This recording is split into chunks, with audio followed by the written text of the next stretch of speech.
वाणी की अधिष्ठात्री देवी वीणा पाणी माँ भगवती सरस्वती को नमन करते हुए गुरुजनों के श्री चरणों में सादर प्रणाम निवेदित करते हुए आप सभी सुधीजनों एवं जिज्ञासुओं को सादर नमस्कार करके आज हम कारक प्रकरण के अंतर्गत कारक शब्द की सिद्धि पर यथामति विचार करेंगे कि यह कारकः जो पद है या कारकम जो पद है वह किस प्रकार से बना हुआ है, किस धातु से बना है, कौन सा प्रत्यय इसमें लगा हुआ है। तो इस शब्द पर, इस पद पर विचार करते हुए सर्वप्रथम इसकी प्रकृति पर विचार करते हैं। तो डू क्रिय कारणे जो कि तनादिगणीय उभयपदीय अनिट धातु है, इसमें डुक्रिय कारणे इस धातु में क्री मात्र शेष रहता है, इसलिए क्री धातु से प्रत्यय परश्च आद्युदात्तश्च धातोः इन सूत्रों का अधिकार है। अतः इन सूत्रों के अधिकार में कर्ता अर्थ में एक निश्चित जो एवं आवश्यक जो बात है वह यह है कि जितने भी प्रत्ययों का विधान किया जाता है किसी भी धातु से या किसी शब्द से, वह निश्चित रूप से किसी न किसी अर्थ में आते हैं। बिना अर्थ के उनकी प्राप्ति नहीं हो सकती है। इसलिए यहाँ पर क्री धातु से जो णुल प्रत्यय आता है वह कर्ता अर्थ में आता है। इसके लिए विहित जो सूत्र है णुल त्रिचौ, इससे कर्ता अर्थ में णुल प्रत्यय क्री धातु से प्राप्त होता है। अब जैसे ही यह प्रत्यय की प्राप्ति हुई, तुरंत ही चूँकि यह उपदेश है, महर्षि पाणिनि ने इन उपदेशों की इत संज्ञा के लिए 6 सूत्रों का निर्माण किया है। तो उपदेश चूँकि यह प्रत्यय है और एक कारिका है, इसके संबंध में धातु सूत्र गणोणादि वाक्य लिंगानुशासनम आगम प्रत्यादेशाः उपदेशाः प्रकीर्तिताः। चूँकि यह प्रत्यय है इसलिए उपदेश भी है, और उपदेश होने के कारण लकार जो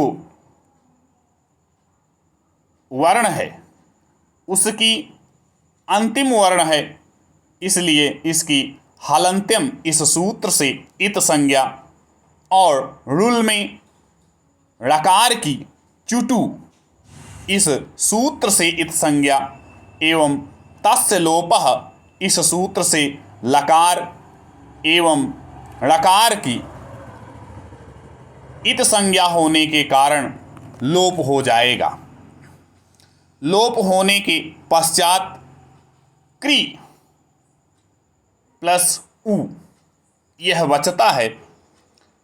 पुनः महर्षि पाणिनि ने इसके लिए 7वें अध्याय के प्रथम पाद के प्रथम सूत्र में उ को क्या होगा, उ का क्या किया जाएगा, इस विषय पर निर्देश और वह सूत्र प्राप्त हुआ है। युओरनाकौ यह सूत्र है। यह कहता है कि उ और यू, उ को अक, यू को अन आदेश होता है। यहाँ पर यह ध्यान रखने योग्य बात है यह कि जो अक है वह अत है। तात्पर्य है कि अक में जो ककार उत्तरवर्ती आकार विद्यमान है, का जो है वह हलंत नहीं है। उसी तरह से यू को जो अन आदेश होता है वह नकार भी हलंत नहीं है। अब इस स्थान में उ के स्थान पर प्रस्तुत सूत्र से अक आदेश प्राप्त होता है, तो यह रूप बनता है क्रि अक। चूंकि जो पर में प्रत्यय विद्यमान है वह ऋत है। ऋत क्यों है? क्योंकि ऋकार की इत संज्ञा हुई है, इसलिए यह ऋत है। और ऋत होने के कारण अचोणित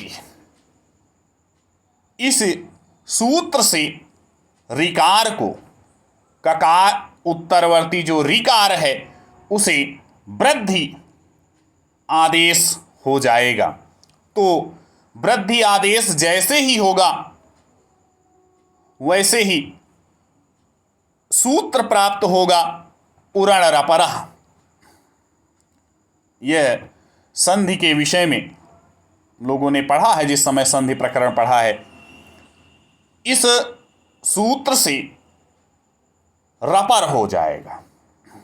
अब रपर क्या होगा? तात्पर्य है कि जो वृद्धि आदेश होगा, वृद्धि आदेश आ होगा और वह, क्योंकि वृद्धि संज्ञा केवल 3 की है, आए, आओ और आ, वृद्धिरादैच। तो इस आधार पर आ जो है वह वृद्धि संज्ञक है। अब आ की वृद्धि संज्ञा, और चूंकि ऋकार है इसलिए उरण रपरः यह सूत्र आकर के रपर कर देगा, तो यह हो जाएगा आर। तो बन गया कार, कार बन गया। अब वर्ण सम्मेलन करने पर कारक शब्द निष्पन्न होता है।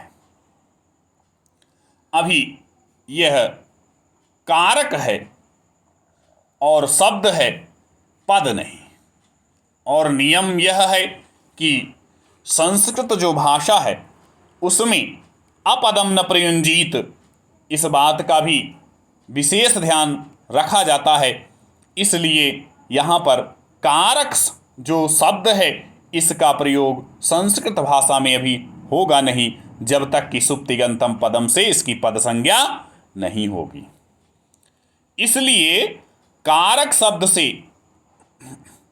चूंकि यह कृत है और इस कारण से कृत तद्धित समासाश्च, इस सूत्र से कृत होने के कारण इसकी प्रातिपदिक संज्ञा है।